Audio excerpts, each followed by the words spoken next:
Olá a todos e bem-vindos a mais um vídeo. Hoje quero falar-vos de Kena, Bridge of Spirits. Quando este jogo foi anunciado no evento State of Play da PlayStation, muitos gamers, onde eu me incluo, ficaram interessados no mesmo. Há uns meses eu fiz um vídeo de 10 curiosidades sobre este jogo que poderão ver no cartão que irá surgir agora no canto superior direito.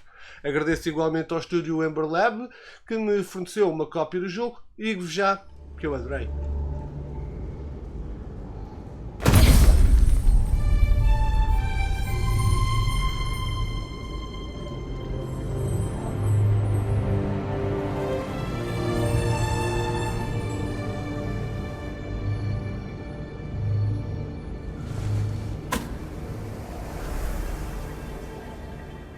Kena Bridge of Spirits é o primeiro jogo do estúdio Ember Labs que tinha ficado conhecido pela sua impressionante animação Majora's Mask Terrible Fate, o que por si só já revela que existem pessoas na equipa muito competentes no que toca a realizar animações, e essa qualidade é replicada no jogo. Joguei este título na PlayStation 5 e felizmente não me deparei com nenhum bug. A história apresenta-nos Kena, uma guia espiritual. Como o nome do jogo indica, ela é uma ponte entre o mundo dos vivos e o reino dos mortos, ajudando os espíritos a alcançar a paz e a fazer a transição.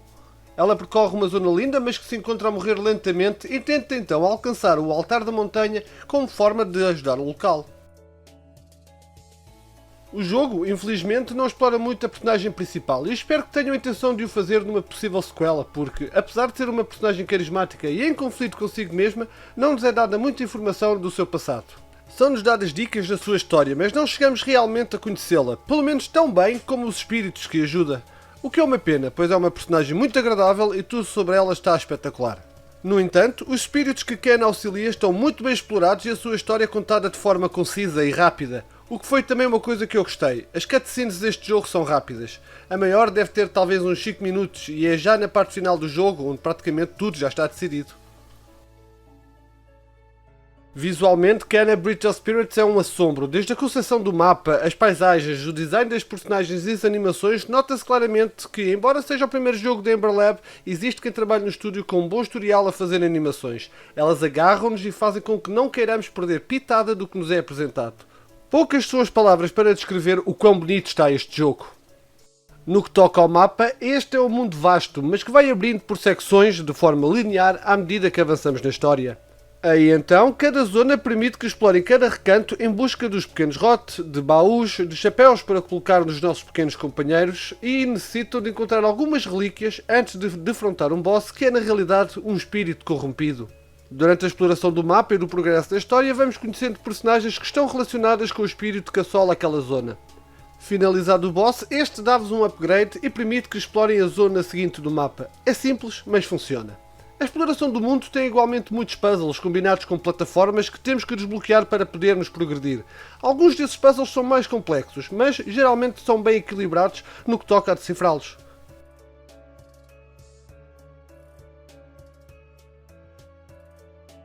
O sistema de combate é surpreendentemente simples. Temos o ataque leve, o pesado, um escudo e à medida que progredimos no jogo, tanto em nível de história como de exploração, podemos adquirir novas habilidades. Algumas conferem-nos uma maior defesa, outras mais dano e noutras até podemos usar os ROT para causar mais dano aos inimigos. Curiosamente, eu não esperava que o jogo fosse tão desafiante como acabou por ser. Os NPCs comuns podem não apresentar assim uma ameaça tão grande, sendo possível vencê-los com 2 ou 3 combos, mas os bosses e os mini-bosses são surpreendentemente desafiantes, mesmo na dificuldade normal. Embora tivesse gostado de ter uma maior variedade de golpes, combinações e talvez de upgrades, a verdade é que os existentes funcionam e estamos sempre a utilizar todo o arsenal que temos ao nosso dispor, especialmente contra os espíritos corrompidos.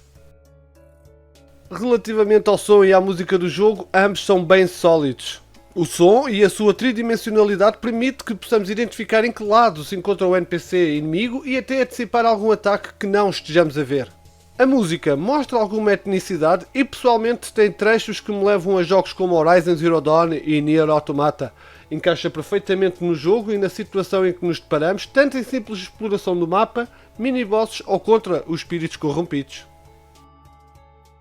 No geral, Kena Bridge of Spirits é um jogo surpreendentemente bom que falha na exploração da personagem principal e no sistema de combate que, embora funcione, talvez esteja demasiado simplificado. Com NPCs variados e combates contra bosses desafiantes e muito intensos, este é sem dúvida um feito impressionante para a Ember Lab, combinando um mapa interessante com um bom equilíbrio entre a progressão na história, na exploração e nos seus puzzles.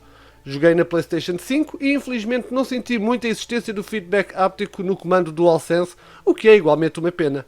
Apesar das suas 9 horas de duração, é um jogo fantástico com uma história emocionante que, embora não me tenha dado a conhecer Kena como gostaria, fica a esperança que esse arco seja explorado numa sequela, e este é certamente um jogo que irei repetir. E esta foi a minha análise a Kena, Bridge of Spirits. Espero que tenham gostado do vídeo. Se gostaram, não se esqueçam de lhe dar aí o belo do like. Comentem igualmente quais são as vossas expectativas para o jogo, ou se já o jogaram, o que é que acharam dele. Caso ainda não estejas subscrito, carreguem em subscrever e no sino, que é para receber as notificações de futuros vídeos. Obrigado por ter estado desse lado e vemos no próximo. Tchau!